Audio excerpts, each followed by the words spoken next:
Hello everybody and welcome. We are out on another adventure today just outside of Wickenburg, Arizona. And it was a brisk 39 degrees when we left our house this morning. But that's not going to stop us from getting out on the ATVs today and going for a little bit of a ride. So we are parked here along Constellation Road, just a few miles to the northeast of Wickenburg. And we'll be checking out the Monte Christo Mine and a couple of other things in the area. Now, Constellation Road actually gets its name from Constellation City, which was a conglomerate of numerous mines that worked with varied success throughout the 1900s. And perhaps the most productive one is the Monte Christo. So we're going to go ahead and head up the trail and go check it out. It has been quite a few years since we've been here, so looking forward to getting back out there today with the drone, with the nice camera.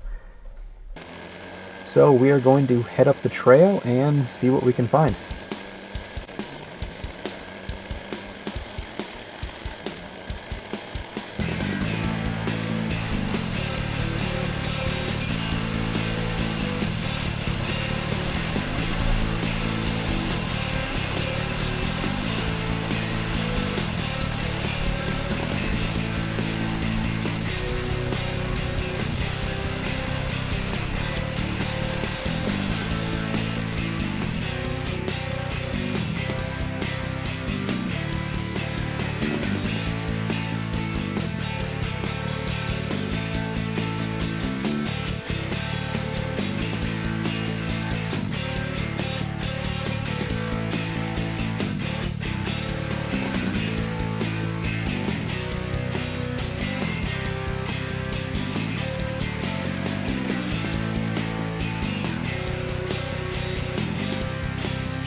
Well, we have made it out to the Monte Cristo Mine now, and just off Constellation Road is this really impressive head frame that remains today. There's quite a few buildings to explore, so we're just going to kind of walk around and see what we can find. So the Monte Cristo Mine definitely has had a turbulent history. It began the original workings were actually done by Mexican workers. They just ventured out here and they began looking for minerals, gold and silver primarily, and they just worked the land and they didn't form any mining claims.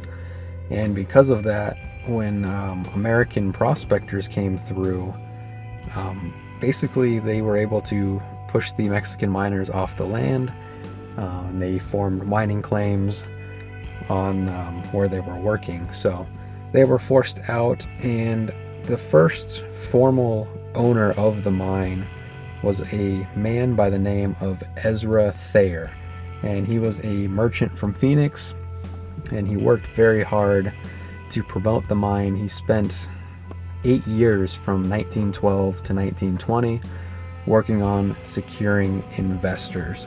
Now, the nearby town of Constellation included many mines other than the Monte Cristo, and there was a post office opened in April of 1901.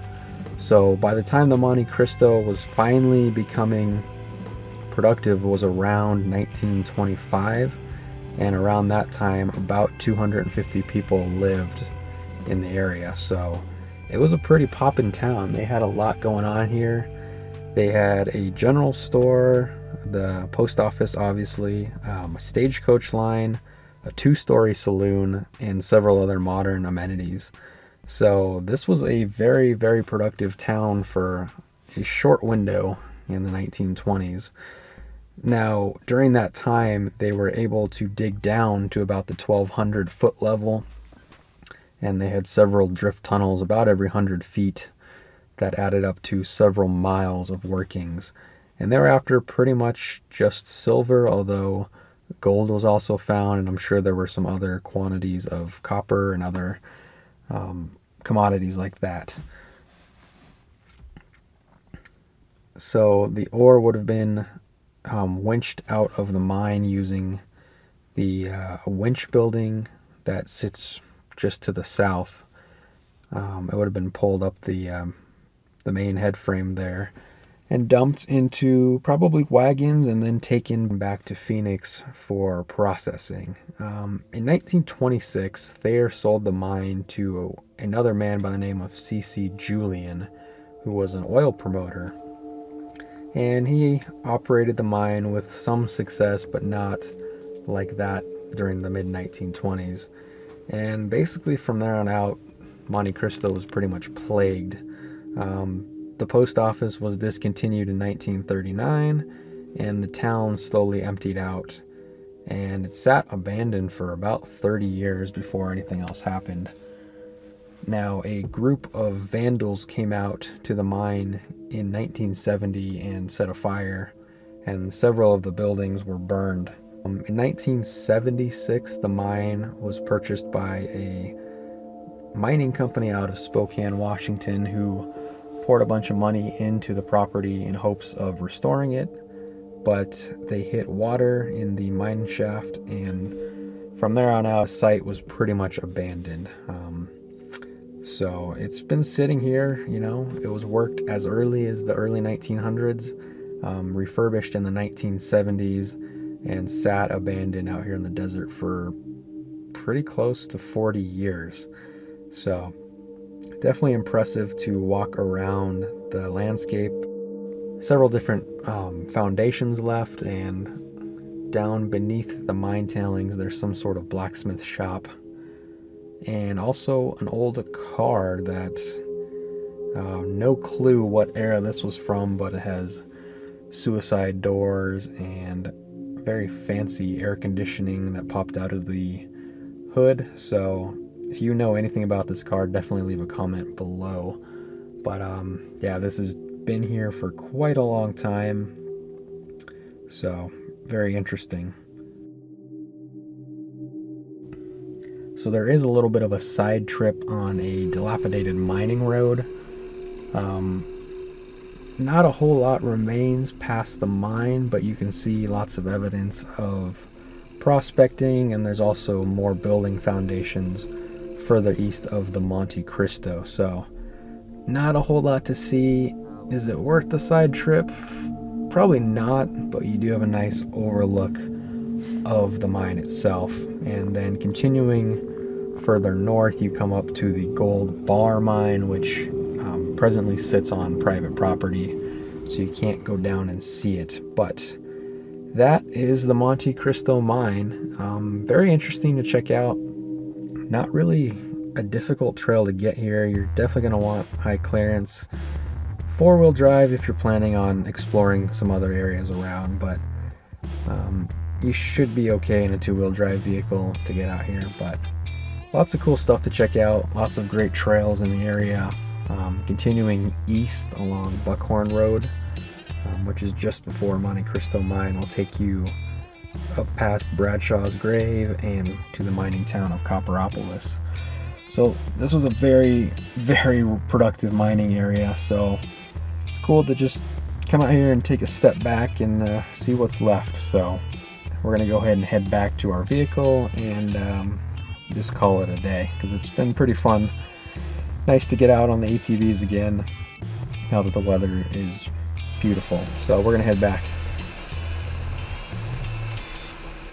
One quick stop on the way back. Not entirely sure what was built here, but the cement slab says Sayer Spring, and there's actually several water tanks that are still full, probably used by cattle, and there are several cement foundations. So not entirely sure on the history of this place, but it's just along a creek bottom along Constellation Road, not far from the Monte Cristo. So this was a nice little place to check out too. Can't really miss it. It'll be on the right side of the trail as you're coming up, but we're gonna continue back to our car and call it a day. So thank you for watching this video. If you're looking to get out to the Monte Cristo Mine, plan on spending a few hours, maybe 2 or 3, 4 hours.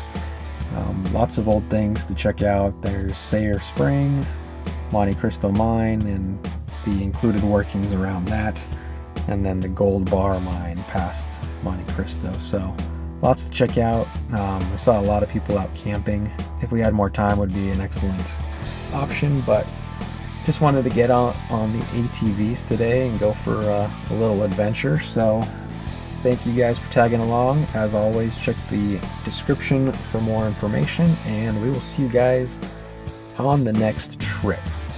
Where it'll be from, no clue, but we'll see you guys.